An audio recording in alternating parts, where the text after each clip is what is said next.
Good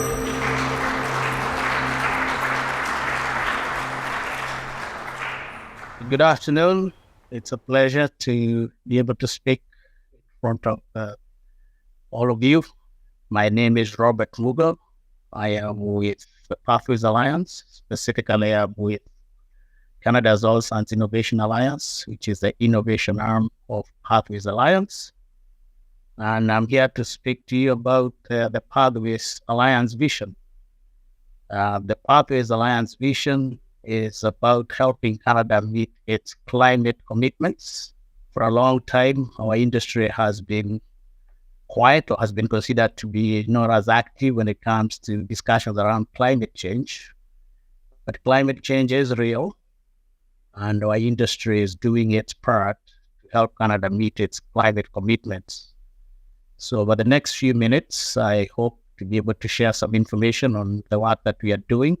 Hopefully 2 takeaways at the conclusion of my presentation.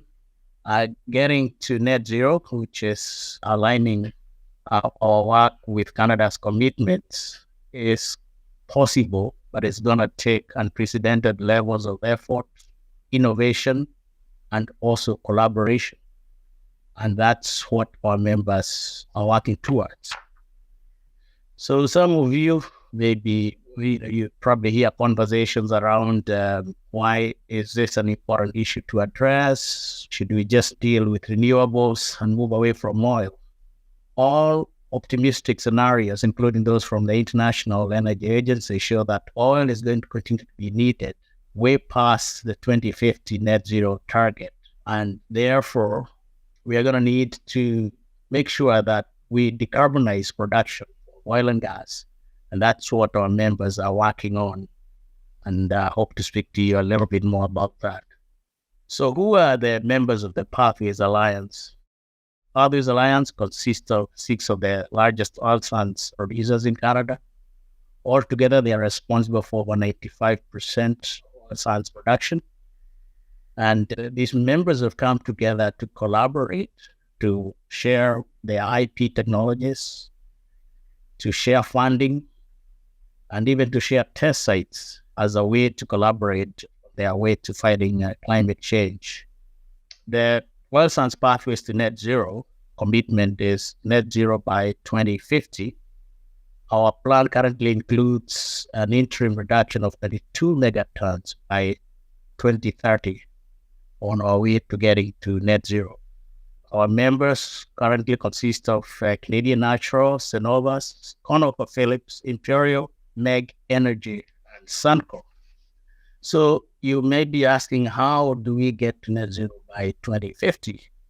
And really, our plan is anchored on a number of technology pathways, recognizing that there's no single solution that gets us to net zero. Multiple pathways are indeed required to get to net zero.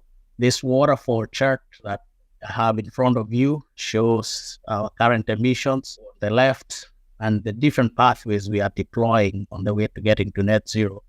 I just want to go through some specific technologies that we'll be deploying on getting to net zero.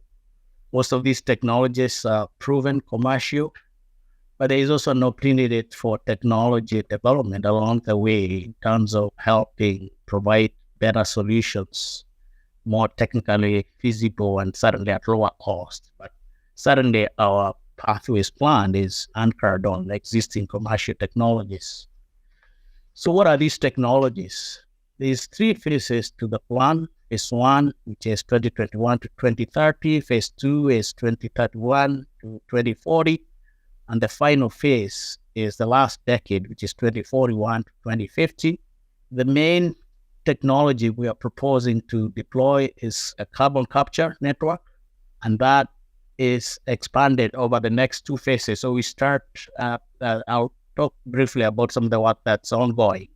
But carbon capture is a proven technology that will deploy to capture CO2 emissions from oil sand sites, transfer CO2 through a 400-kilometer pipeline, and sequester it in a storage hub in Cold Lake, about 400 kilometers from site. Other additional technologies that we plan to use include application of low GHG, in-situ oil sands recovery processes such as solvents. And then further on, we look at the use of clean hydrogen and also small modular reactors. In phase 3, we expand capture. We also continue to look at ways we can improve the production process. And we'll also be looking at a suite of new emerging technologies such as direct air capture on our way to getting to net zero. So as I mentioned, the Pathways vision is anchored on what we refer to as an anchor project. It's a CCUS project. The project involves essentially capture facilities at oil sands facilities in different locations, Fort McMurray, Christina Lake, and the Cold Lake area. CO2 will be captured from each of these individual facilities, which are then connected via pipeline, that's 400-kilometer pipeline, which will transport CO2 to a storage site in Cold Lake area. The first stage of this plan includes significant investments, $16.5 billion by 2030. This plan, during the first phase, includes capture of 10 megatons per year of CO2 from 14 facilities. And in subsequent phases, specifically phase 2 and phase 3, there's expansion of the capture facilities getting to 40 megatons per year. So where are we on this foundational project? Indeed, there's quite a significant amount of work that's already underway. I'll just spend a few minutes summarizing. So some of the first activities our members have been undertaking is significant engagement with indigenous communities along the proposed transportation and storage network corridor. So these consultations have been ongoing for almost 2 years and will continue for the entire life of the project. We've also been selected by the government of Alberta to continue exploratory work on the storage site near Cold Lake. So that work has started and will continue. Additionally, early engineering studies on the pipeline are complete, and we also have engineering studies on the capture facilities themselves. Last and certainly not least, a few months ago, our members awarded a $10 million contract for engineering of the 400-kilometer pipeline, and more detailed engineering work will proceed. All this to say that there's a significant amount of effort and activity that's underway. I should mention as well environmental studies ranging from water quality to flora, fauna, ecology. That's been ongoing for 2 years. The idea there is to file applications as well as use those in impact assessments as part of developing measures to mitigate and certainly minimize impacts. In addition to the CCUS project, our members are also committed to additional major projects that will also help abate CO2 emissions. For example, the Alliance members have an additional $7.5 billion on other significant emissions projects. And these are all part of helping our members get to 22 megatons by the end of the decade. And these include major decarbonization projects, energy efficiency projects, the use of solvents, and certainly cogeneration and electrification. So in addition to the CCUS project, as I mentioned at the upfront there, we also are looking at other next generation technologies that could be deployed on the road to decarbonization. Now, as I mentioned, CCUS is commercially proven and is deployed here in Western Canada. We have several projects, for example, the Shell Quest project, which one of our members is part of. We also have the Alberta Carbon trunk line and the Redwater refinery capture facilities, and of course the Saskatchewan boundary dam, which captures CO2 from coal power plant. All that to say that the existing capture technologies are working, but they do have some technical constraints and certainly a little bit expensive. So we are looking at additional technologies that could be deployed over time to help address some of those gaps and challenges. This includes second generation and third generation capture technologies, such as those exist using membranes, or hybrids, advanced solvents, for example. So these are all things that we are working on. We are also looking at the direct air capture for offsetting additional emissions that we might not be able to capture directly from our plants. Use of solvents, injecting solvents to reduce the amount of steam, which means we reduce the amount of natural gas, which means we reduce GHGs. That's something we're also looking at. Some of our members are currently, some of you might know, some of the biggest producers of hydrogen that's used in upgrading facilities. We are looking at deploying hydrogen, of firing some of boilers and OTSGs with hydrogen to reduce emissions.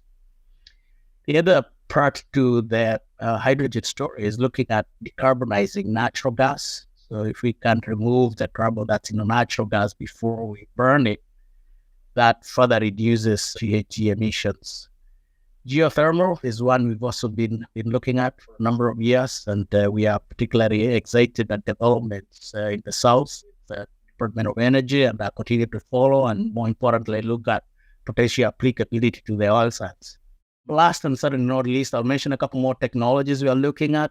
Alternative bitumen extraction techniques, so such as in-pit extraction. So if we can, for example, have the extraction facilities within the pit area, that reduces travel distances by mobile equipment and therefore reduces diesel use, which reduces GHGs.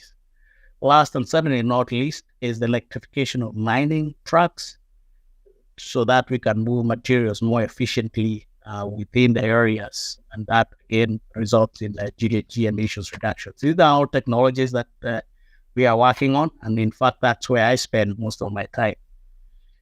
I just want to spend a couple of minutes talking about working with governments.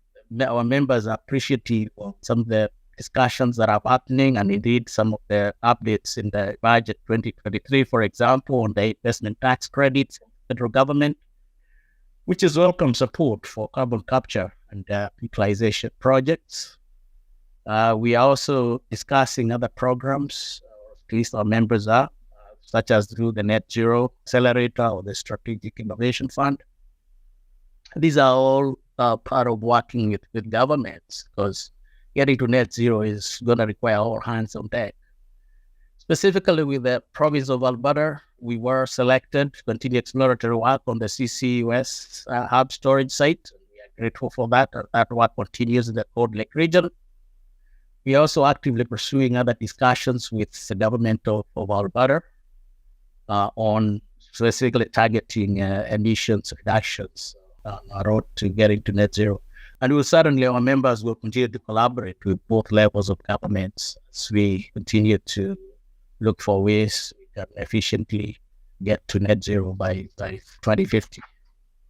Just like to maybe conclude here, one thing I'd like to mention is that we do hear a lot about ESG, environmental social governance. This graph that I'm showing here is a graph that shows aggregated scores for environment, social governance from independent organizations. And what this graph does here is rank a number of oil and gas producing jurisdictions on their ESG scores and also on their reserves. So you see, for example, that with respect to reserves, Venezuela and Saudi Arabia are way up there. But if you look at the aggregated ESG scores, so looking at environment, social, and governance, you see that Canada is right up there. Meaning we are producing our oil responsibly. We are dealing with impacts on the environment, addressing those. We have a tough regulatory regime, but that's needed to ensure we minimize impacts. Certainly dealing with our First Nations communities and other stakeholders.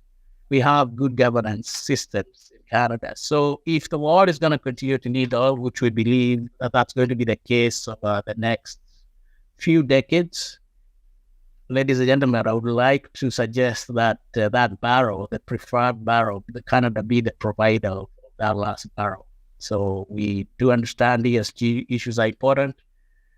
We are doing relatively well compared to other jurisdictions, as this graph shows, but is there room to do more? Absolutely. and Pathways members remain committed to not only addressing GHG emissions, but also addressing our impacts on other areas such as biodiversity, land, and reclamation as well.